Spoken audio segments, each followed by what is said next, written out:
going on, guys? Welcome back to another how to join a GTA 5 roleplay server video. I know I've been doing these videos kind of a lot lately, but you guys obviously are totally new to this, and I know you guys would like to know exactly how to get into a GTA 5 RP server on console, what to do, where to go, and how to join. If you're going to enjoy this video, be sure to drop a like because it really does help out a ton, and it's totally free. And subscribe to the channel because, well, we're trying to grow the community, and I think we can hit 20K soon. So if you guys want to, feel free. Without further ado, let's get straight into today's video. So what is GTA 5 roleplay? I'm just kidding. I'm not going to explain to you guys what GTA RP is. You're here because you chose this video, obviously, as you already probably know what it is, and you're just wanting to know what's a good server to join. So right off the bat, I'm going to keep this video short and sweet. Horizon Roleplay is the place to be. There is 12,000 people in Horizon Roleplay, and you want to know why? Just a few features that we do provide, and there's plenty more, but I can't spoil everything.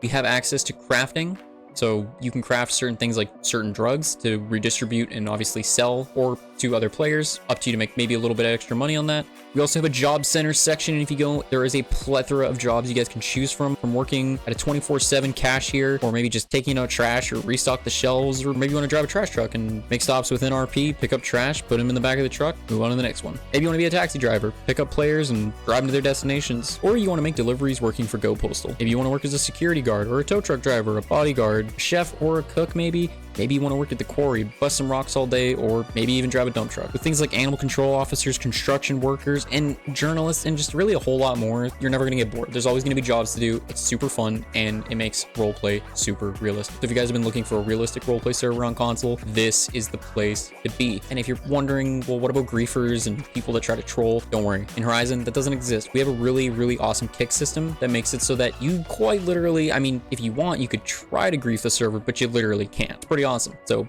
if you're wondering, well, what do I do to not get kicked? Simple. Read the rules, read the how to join channel. That's all I got to do. And I've made sure that all of our rules have been carefully catered and selected for roleplay to make players feel like they can have fun and aren't feeling too restricted, while also keeping things realistic and reasonable. Besides the usual things like no random killing or revenge killing other players, or obviously obeying traffic laws, no power gaming, stuff like that, and also just common sense. We have a lot of other rules like death protocols for RP. If your character dies during an RP scenario, you must follow these steps. Immediately activate passive mode to indicate that your character is incapacitated. Use the in-game phone to dial 911 and request medical assistance. Once an ambulance arrives, take it back to the nearest hospital and remain in passive mode for 10 minutes. Like consent for robbery. So I know a lot of servers, it can be pretty annoying when you get robbed by other players as you're just trying to enjoy your day and just RP basically. Well, luckily, players initiating a robbery attempt must give the targeted player a reasonable opportunity to respond and comply the roleplay scenario. If the target player refuses to comply or actively resists the robbery attempt, lethal force or shooting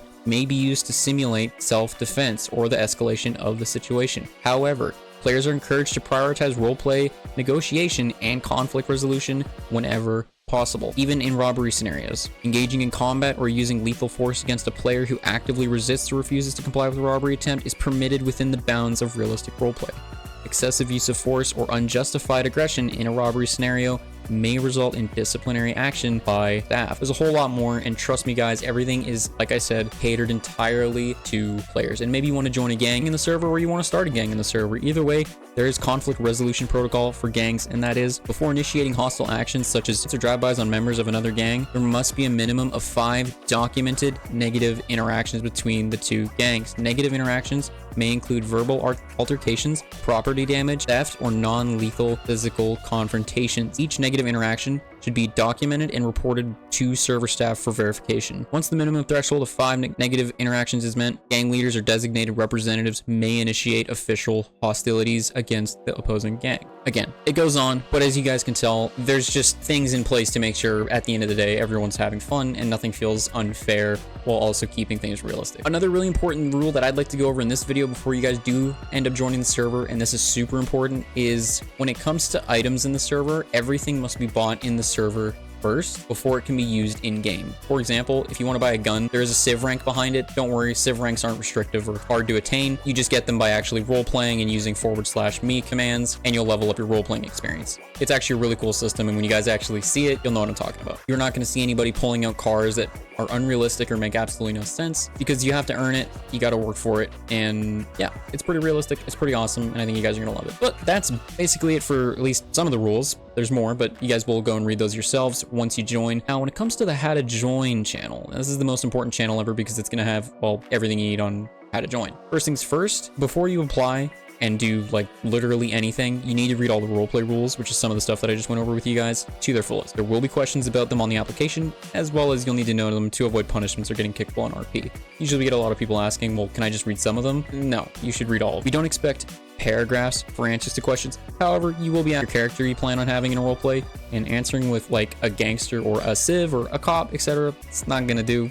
That's pretty basic and pretty simple, so don't expect to get accepted with that. This character needs a backstory, personality traits, and, well, a name, because you want them to be unique. This character isn't you. I mean, technically, if you wanted it to be, it could, but the great thing about GTA RP is having a player/character you can roleplay for your application. And on to what you will need. For your application, you'll be asked for your PlayStation Network username. You will need to provide it exactly as it is. You also need a relevant understanding of some basic roleplay terms, such as RDM or VDM, as well as you will be asked about specific roleplay rules, as stated before. When it comes to the Rockstar Social Club, you guys probably weren't expecting that to come into play, but in order to actually get into the session and begin role-playing, you will be required to join our social club crew, as this will allow us to kick players from the session instantly if needed. For this, you must make sure that your privacy settings on Rockstar Social Club for your PlayStation username visibility is set to not hidden. It needs to be public, otherwise we won't know who we're actually accepting into the crew, and then we're, you know, not gonna accept you. And upon joining the crew, if you decide to switch it back to hidden thinking that'll let you grief, we regularly check people's ESNs, and if anyone's set to hidden,